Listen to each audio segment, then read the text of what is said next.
कहानी की शुरुआत में हम दो दोस्तों टिम और ली को देखते हैं, जिनको एक जुर्म में एक साथ एक ही जेल में लाया गया है। जेल के एंट्री गेट पर ही इस जेल का खूंखार वार्डन उनका स्वागत काफी गुस्सैल अंदाज में करता है और कहता है, वेलकम टू प्रिटोरिया, यहाँ सड़ने के लिए तैयार हो जाओ। दरअसल यह जेल यानी प्रिजन ऑफ प्रिटोरिया दुनिया की सबसे सुरक्षित जेलों में से एक है, जहाँ गार्ड की अनुमति के बिना एक पिन भी बाहर नहीं जा सकती और आज तक के इतिहास में कोई भी कैदी यहाँ से भागने में सफल नहीं हो पाया था। लेकिन अब इस जेल का यह रुतबा मिट्टी में मिलने वाला था, क्योंकि अब यहाँ एंट्री हो चुकी थी अपने हीरो टिम जेनकिन की, जो यहाँ से ऐसे गायब होगा कि वार्डन भी सदमे में चला जाएगा। हालांकि जेल में एंट्री के वक्त वो भी थोड़ा घबराया हुआ था, क्योंकि ये जेल वाकई काफी ज्यादा सिक्योर थी। लेकिन फिर भी टिम रास्ते में आने वाली हर चीज को बड़े ही गौर से देखता है कि कितने दरवाजे हैं और कौन सा दरवाजा कैसे खुलता है। उसने देखा कि सेल के कॉरिडोर में जाने के लिए एक इलेक्ट्रिक ग्रिल डोर था। टिम उस पर पूरा ध्यान लगाता है। इसके बाद वे सीढ़ियां चढ़कर पहली मंजिल पर पहुंचते हैं और वह देखता है कि सेल से पहले भी एक ग्रिल डोर है और ये सभी दरवाजे चाबियों से खुलते हैं। मोंगो, जो यहाँ का मुख्य गार्ड है, टिम को उसके सेल में बंद करता है, जहाँ पहले एक ग्रिल डोर है और उसके पीछे एक स्टील का दरवाजा। इन दोनों को खोलने के लिए चाबी चाहिए। ली को भी उसके सेल में डाल दिया जाता है। दोनों के सेल्स पास पास हैं,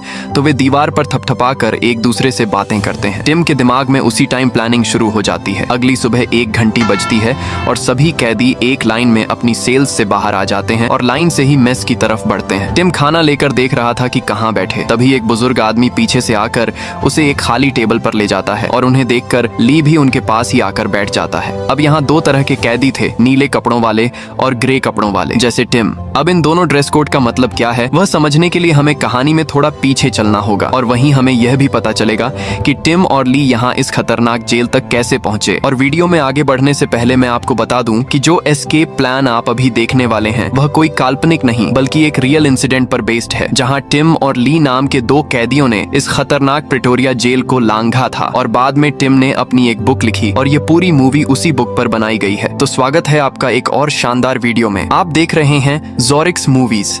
कहानी शुरू होती है साल 1973 से। ये वो दौर था जब साउथ अफ्रीका जल रहा था और इसकी वजह थी रंग भेद, यानी लोगों को उनके स्किन के रंग की वजह से इंसान न समझना। उस वक्त गोरे पुलिस वाले काले लोगों के साथ जानवरों जैसा सलूक कर रहे थे, यहाँ तक कि बच्चों को भी नहीं बख्शा जाता था। इसी माहौल में टिम जेनकिन और उनके दोस्त स्टीफन ली की ग्रेजुएशन पूरी हुई। जब इन दोनों ने देखा कि सिर्फ स्किन का रंग डार्क होने की वजह से लोगों को इंसान नहीं माना जा रहा, तो उनका खून खौल उठा और फिर दोनों ANC यानी अफ्रीकन नेशनल कांग्रेस के आंदोलन का हिस्सा बन गए। ANC का मकसद था साउथ अफ्रीका को एक ऐसा डेमोक्रेटिक देश बनाना जहां हर इंसान बराबर हो, चाहे उसकी स्किन का रंग कोई भी हो, चाहे वो किसी भी कोने से आया हो। इसी मकसद को आगे बढ़ाते हुए हम देखते हैं कि टिम 2 बैग लेकर निकला है। सामने ली खड़ा है। टिम एक बैग कूड़ेदान के पास रखता है और दूसरा थोड़ी दूर। उधर ली भी एक बैग किसी गाड़ी के पास रख देता है और जैसे ही टिम थोड़ा आगे बढ़ता है, पहला ब्लास्ट होता है।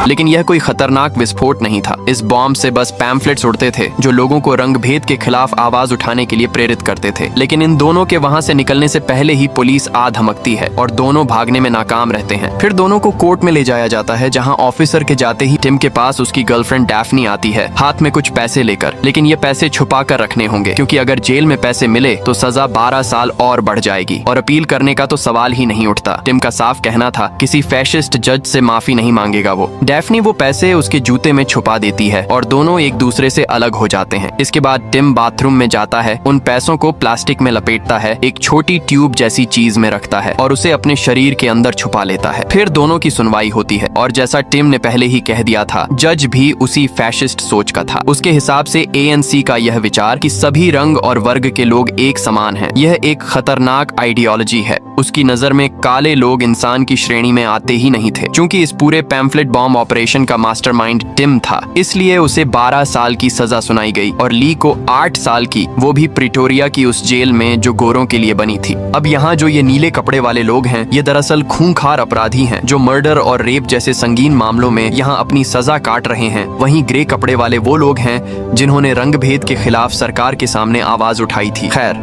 इस बूढ़े आदमी का नाम डेनिस है। तीनों के बीच बातचीत हो ही रही थी कि तभी वे देखते हैं कि गार्ड एक कैदी को कुत्तों की तरह बेवजह मारने लगता है क्योंकि वह काला है। यह देखकर सभी ग्रे कपड़े वाले कैदियों का खून खौल रहा था। यहीं से हम अंदाजा लगा सकते हैं कि यह जेल किसी नर्क से कम नहीं है। बाहर एक्सरसाइज के दौरान डेनिस उन्हें जेल की असलियत बताता है क्योंकि उसे जेल के बारे में बहुत कुछ मालूम था और उसे यहाँ रहते काफी टाइम हो चुका था। वह कहता है कि दीवारें 20 फुट ऊंची हैं, ऊपर कंटीले तार हैं, रात भर सर्च लाइट्स जलती रहती हैं और दीवारों पर स्नाइपर्स तैनात हैं जो गोली मारने का कोई मौका नहीं छोड़ते। किसी भी दिशा में सुरंग खोदो, वापस जेल में ही निकलोगे। हाँ, एक दीवार जरूर है जिसके दूसरी तरफ कॉमन रोड है, लेकिन डेनिस साफ कहता है कि हर नया कैदी यही सोचता है कि वह भाग जाएगा, पर यहाँ से आज तक कोई नहीं निकला। जो कोशिश करने गया वह मारा गया। तभी लियोनार्ड नाम का एक दूसरा कैदी उन्हें देख रहा होता है। वह पास आकर कहता है कि डेनिस हर नए कैदी को इसी तरह डराता है। वह डेनिस से सहमत नहीं है। वह कहता है कि कुछ चीजें पहली बार भी होती हैं। वह बताता है कि सेल्स की दीवारें पक्के सीमेंट की हैं, तो वहाँ से निकलने की अगर कोई तरकीब तुम ढूंढ लो तो मुझे जरूर बताना, मैं तुम्हारे साथ हूँ। पहले तो टिम और ली को इस पर विश्वास नहीं होता, लेकिन बाद में तीनों अच्छे दोस्त बन जाते हैं। उनकी इस बातचीत को वार्डन भी दूर खड़ा होकर देख रहा था। हालांकि वह दूर था इसलिए उसे सुनाई तो कुछ नहीं दिया। अब जेल में 23 दिन गुजर चुके थे। इन दिनों उन्हें एक बोतल दी गई थी जिसमें वे पानी या काम के दौरान चाय कॉफी रख सकते थे। अब जेल से भागने का असली गेम शुरू हो चुका था। टिम रात को अपने सेल के दरवाजे के की होल को बड़े ध्यान से देखता है। ये सिलसिला कई रातों तक चलता रहा। उसके दिमाग में एक के बाद एक सैकड़ों आइडियाज आते रहे और अब उसे लगने लगा जैसे वह लॉक खुद उसे घूर रहा हो। और अब फाइनली वह टाइम आ चुका था जब टिम के दिमाग की घंटी बज चुकी थी। वह गार्ड के जाते ही फटाफट से एक कागज के टुकड़े को लेता है और उसे फोल्ड करके दरवाजे के की होल में डालता है और कुछ समझने की कोशिश करता है। अगले ही दिन इसके बाद वह लियोनार्ड को बताता है कि ब्रो, यहाँ से निकलने का तरीका मिल चुका है। लियोनार्ड कहता है, क्या भाई कोई सुरंग खोदनी है क्या? टिम कहता है, नहीं, सुरंग नहीं बल्कि चाबियां बनाएंगे और वो भी लकड़ी की। ये सुनकर लियोनार्ड हंस देता है और ली से कहता है कि भाई, अपने इस दोस्त को चाय वाय पिलाई की नहीं, ये बहकी बातें कैसे कर रहा है? भला लकड़ी की चाबी से भी लॉक खोला जा सकता है? वह चाबी लॉक के अंदर ही टूट जाएगी और साथ ही हमारी भी वॉट लग जाएगी। लेकिन दोनों मिलकर लियोनार्ड को किसी तरह मना लेते हैं। प्लान अब अगले कदम पर था। मेस में लियोनार्ड ने जानबूझकर अपनी प्लेट गिरा दी ताकि मोंगो का ध्यान भटका सके। जैसे ही मोंगो वहां आया, टिम की नजर सीधे उसकी बेल्ट पर लटकी चाबियों पर गई। टिम ने चाबियों की बनावट को अपने दिमाग में अच्छी तरह उतार लिया। अब टिम ने चाबियों का स्केच बनाना शुरू किया। जब भी मौका मिलता, चाहे वह एक्सरसाइज का वक्त हो या अटेंडेंस का, वह चाबियों की हर छोटी डिटेल को गौर से देखता। आखिरकार एक दिन स्केच तैयार हो गया और उसे पता चला कि जेल की सभी सेल्स की चाबी एक ही है। जेल में 74 दिन बीत चुके थे। वुड वर्कशॉप में काम करते वक्त टिम ने चुपके से लकड़ी के टुकड़े, सैंड पेपर और गोंद अपनी बोतल के पीछे छिपा लिए और ऊपर से एक कपड़ा ठूंस दिया ताकि हिलने पर आवाज न करे। तभी मोंगो वहां चेकिंग के लिए आ गया। लियोनार्ड ने कीलें गिराकर उसे डिस्ट्रैक्ट करने की कोशिश की, पर मोंगो ने सबकी बोतलें चेक करना शुरू किया। जब टिम का नंबर आया तो उसने बोतल खाली करके हिलाई, लेकिन टिम ने सामान इतने अच्छे से फिट किया था कि कोई आवाज नहीं हुई। मोंगो को शक तो था, पर कुछ न मिलने की वजह से वह आगे बढ़ गया। रात के वक्त अपने सेल में टिम ने उन टुकड़ों को बाहर निकाला और रेती की मदद से चाबी का शेप बनाना शुरू किया। घंटों की मेहनत के बाद लकड़ी की चाबी तैयार थी। टिम ने इसे अपने सेल के लॉक में डालकर घुमाया। पहली बार में थोड़ी दिक्कत हुई, पर दूसरी बार में ताला खुल गया।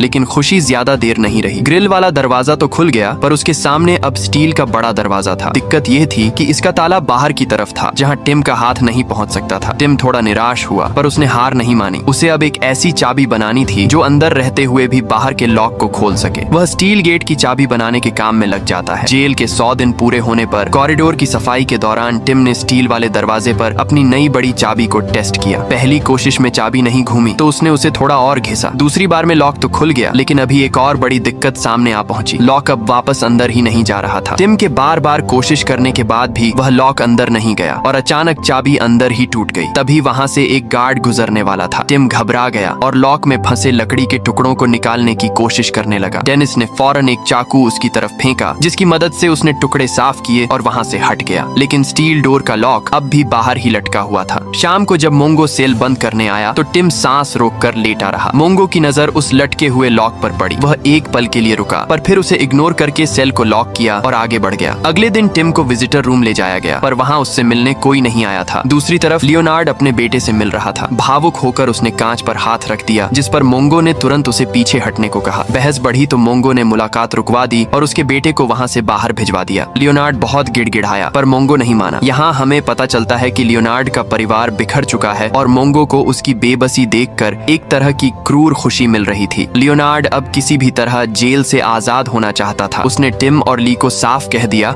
कि अब और इंतजार नहीं होता। लेकिन एक नई दीवार उनके सामने थी, बाहरी दरवाजा जो सिर्फ बाहर की तरफ से ही खुल सकता था। इस पेचीदा समस्या का हल निकालने के लिए तीनों ने अपना दिमाग दौड़ाया। उन्होंने एक प्लान बनाया कि जालीदार खिड़की से एक तार गुजारा जाए और उसकी मदद से दरवाजे के बाहरी ताले में चाबी डाल दी जाए। चाबी ताले तक तो पहुंच गई, लेकिन अब मुसीबत ये थी कि उसे घुमाया कैसे जाए। वे तीनों एक खाली सेल में जाकर इस गुत्थी को सुलझाने की कोशिश करने लगे। तभी अचानक एक गार्ड वहां आ धमका और उनकी बातें सुनने लगा। लियोनार्ड की नजर उस पर पड़ गई और उसने तुरंत टिम और ली को इशारा किया। उन्होंने पल भर में अपनी बात बदल दी। जब गार्ड ने उनसे पूछताछ की तो उन्होंने मासूमियत से कहा कि कुछ नहीं, बस सेल की सफाई कर रहे हैं। इसी बीच ली के दिमाग में एक बिजली कौंधी। उसने सुझाव दिया कि झाड़ू का इस्तेमाल किया जा सकता है, क्योंकि उसकी लंबाई खिड़की के ताले तक पहुंचने के लिए काफी थी। चाबी को घुमाने का असली तरीका टिम को तब सूझा जब वह वुड वर्कशॉप में एक कैदी को लकड़ी की मैकेनिकल मशीन चलाते देख रहा था। उसके दिमाग में समाधान बैठ गया। टिम ने लकड़ी का एक घूमने वाला स्टैंड तैयार किया जो बिल्कुल असली चाबी की तरह काम कर सकता था। उसने इसे झाड़ू के सिरे से अटैच किया और ताले में डालने की कोशिश की। निशाना सही लगे, इसके लिए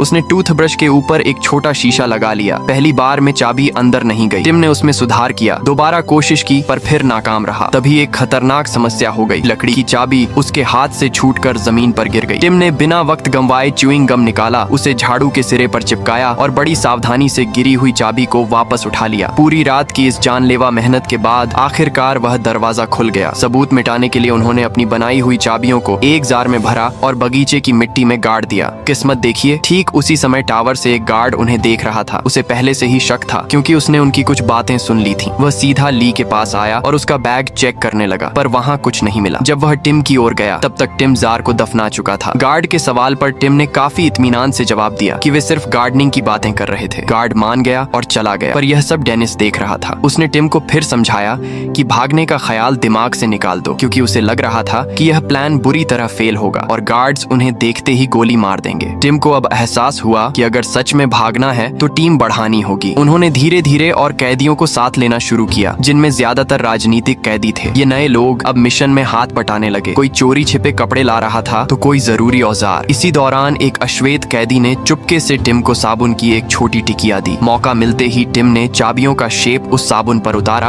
और उसे कचरे के डिब्बे के नीचे सुरक्षित कर दिया। थोड़ी देर बाद गार्ड टिम के लिए नया चश्मा लेकर आया और मुस्कुराते हुए एक खौफनाक खबर दी। उसने बताया कि जिस अश्वेत कैदी ने उनकी मदद की थी उसे भागने की कोशिश में गोली मार दी गई है। टिम का खून खौल उठा, पर उसने खुद पर काबू रखा। अब टिम और लियोनार्ड ने रात में भागने का अभ्यास शुरू किया। उन्होंने अपने सेल खोले, पूरे ब्लॉक का दरवाजा खोला और बिना आवाज किए नीचे उतरे। नीचे एक मोटा गार्ड तेज म्यूजिक सुन रहा था। जैसे ही उन्होंने अगला दरवाजा खोलने के लिए चाबी घुमाई, अचानक म्यूजिक बंद हो गया और गार्ड उनकी तरफ आने लगा। वे तुरंत पास की एक अलमारी में घुस गए, जिसका दरवाजा ठीक से बंद भी नहीं हो रहा था। गार्ड पास आया, कुछ बोला और ऊपर चला गया। उन्होंने फिर कोशिश की, पर तभी ऊपर किसी कैदी को तेज खांसी आने लगी। टिम समझ गया कि अब आगे बढ़ना ठीक नहीं है। वे सारे दरवाजे बंद कर फिर से उसी अलमारी में छिप गए। गार्ड जब नीचे आया तो उसे फर्श पर पसीने की कुछ बूंदें दिखीं, जो टिम और लियोनार्ड की घबराहट की निशानी थी। पर गार्ड ने उन्हें मामूली समझकर अपने जूते से मसल दिया और चला गया। अगली सुबह टिम थकान की वजह से नहीं जाग पाया। वार्डन और गार्ड्स ने उसे जबरदस्ती उठाया। वार्डन समझ गया था कि टिम रात भर सोया नहीं है। टिम बस माफी मांगता रहा। इसके बाद गार्ड्स ने लियोनार्ड के सेल की तलाशी ली और उसके बेटे के भेजे सारे खत नष्ट कर दिए। लियोनार्ड का गुस्सा फूट पड़ा और नतीजा उसे घसीटते हुए एकांत कारावास में डाल दिया गया। आखिर में वार्डन ने टिम को बुलाकर उसे प्रतिबंधित सामान रखने के लिए फटकारा। गुस्से में उसने टिम का सारा सामान जमीन पर फेंक दिया और तभी उसकी नजर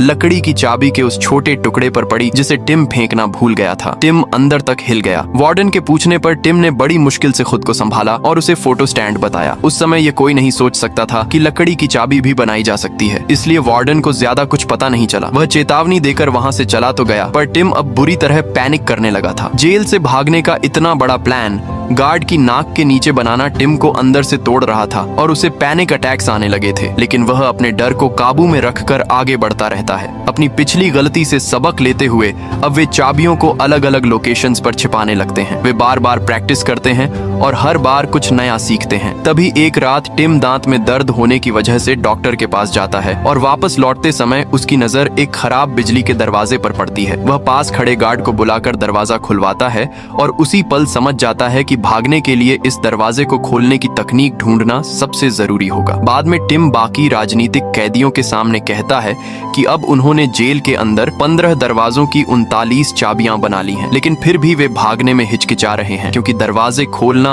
और असल में जेल से बाहर निकल जाना दो अलग अलग बातें हैं। डेनिस साफ तौर पर मना कर देता है और कहता है कि यह बहुत खतरनाक है, लेकिन टिम उसे समझाने की कोशिश करता है कि इस जेल में रहना इस क्रूर सरकार के आगे झुकने जैसा है। फिर भी बाकी कैदी डेनिस का ही साथ देते हैं और इस मुद्दे पर लियोनार्ड और डेनिस के बीच तीखी बहस हो जाती है क्योंकि लियोनार्ड अब और इंतजार नहीं करना चाहता। वे धीरे धीरे अपने कपड़े पहनना शुरू करते हैं और उसी वक्त नीचे की मंजिल पर एक भारी भरकम गार्ड तेजी से टॉयलेट की ओर दौड़ता है, मगर वह टॉयलेट जाम होता है। इस वजह से वह सीढ़ियों के पास बनी अलमारी में टूल्स तलाशने के लिए चला जाता है। वह अंदर रखे हुए डिब्बों और बक्सों को एक एक करके हटाता है और आखिर में औजार बाहर निकाल लेता है। तभी उसकी नजर दरवाजे पर जाती है जहां उसे कुछ अजीब नजर आता है। वहां एक पेपर पिन फंसी होती है। ये वही पिन थी जिसका इस्तेमाल लियोनार्ड और टिम ने पहले इसी अलमारी में किया था। दूसरी ओर तीनों अपने कपड़े पूरी तरह पहनकर ब्लॉक का दरवाजा खोलने के लिए एकदम रेडी खड़े होते हैं। तभी नीचे से उस भारी गार्ड के हांफने और कराहने की आवाजें आती हैं, जिन्हें सुनकर वे बुरी तरह चौंक पड़ते हैं। हालात एकदम टेंस हो जाते हैं। इसके बावजूद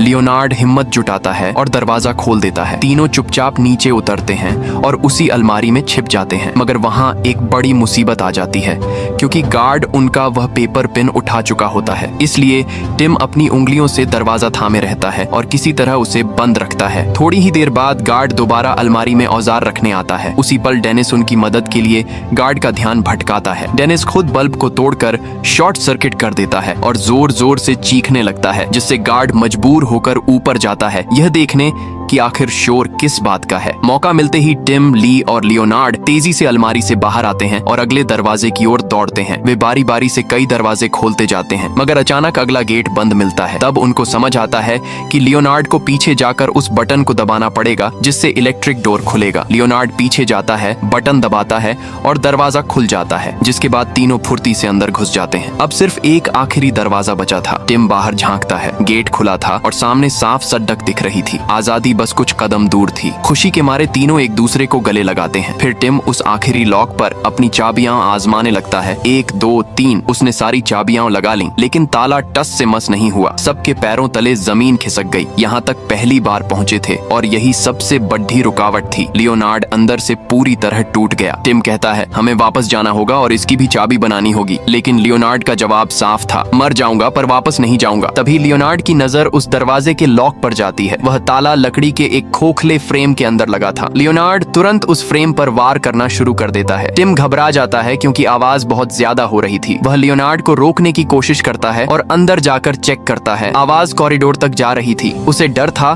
कि कहीं वह मोटा गार्ड सुन न ले, लेकिन वापस आकर जब उसने देखा कि फ्रेम लगभग टूट चुका था और लॉक बाहर दिख रहा था, तो टिम ने खुद लियोनार्ड को काम जारी रखने का इशारा किया। 5-10 वार और हुए। लॉक बाहर आ गया और दरवाजा खुल गया। तीनों जल्दी से अपने कपड़े और जूते पहनकर रेडी होते हैं। धीरे से दरवाजा खोलते हैं। मेन गेट कुछ ही दूरी पर था। एक एक कदम फूंक फूंक कर वे बाहर आते हैं, लेकिन तभी टिम को एक स्नाइपर नजर आता है जो उसी दिशा में आ रहा था। टिम तुरंत इशारा करता है और तीनों एक दीवार के पीछे दुबक जाते हैं। वे आईने से उस पर नजर रखते हैं। स्नाइपर के जाते ही टिम सबसे पहले बाहर निकलता है और फिर बाकी दोनों भी उसके पीछे निकल जाते हैं। वे अपना मैप देखते हैं, रास्ता तय करते हैं और आगे बढ़ जाते हैं, लेकिन बाहर निकलते ही मोंगो वहां किसी से बात कर रहा था। तीनों ने अपना सिर झुकाया और चुपचाप चलते रहे। आगे 2 गार्ड्स भी सामने से निकले, लेकिन उनका ध्यान कहीं और था। ऐसे ही बिना रुके एक एक कदम बढ़ाते हुए वे जेल से कोसों दूर निकल आए। उन्हें एक टैक्सी स्टैंड दिखा जहां गोरों और कालों की टैक्सी अलग अलग थी। तीनों ने खुद पर काबू रखा और एक अश्वेत टैक्सी ड्राइवर के पास गए। टिम ने अपनी जेब के सारे पैसे उसे थमा दिए और चलने को कहा। ड्राइवर ने कहा सफेद लोगों वाली टैक्सी लो, पर टिम ने जिद की नहीं तुम ही चलो। आखिरकार ड्राइवर ने उन्हें बिठाया और टैक्सी वहां से निकल गई। अगली सुबह मोंगो सबके सेल्स खोलने निकला। सबसे पहले वह टिम के सेल पर पहुंचा। जब काफी देर तक टिम बाहर नहीं आया तो मोंगो अंदर गया। उसने बिस्तर पर हाथ मारा तो पता चला कि वहां कोई नहीं था। अपनी नौकरी जाने का डर मोंगो के चेहरे पर साफ दिख रहा था। वह घबराहट में नीचे भागा। दूसरी तरफ कॉरिडोर में बाकी सभी सभी कैदी ठहाके लगा रहे थे, क्योंकि इन तीनों ने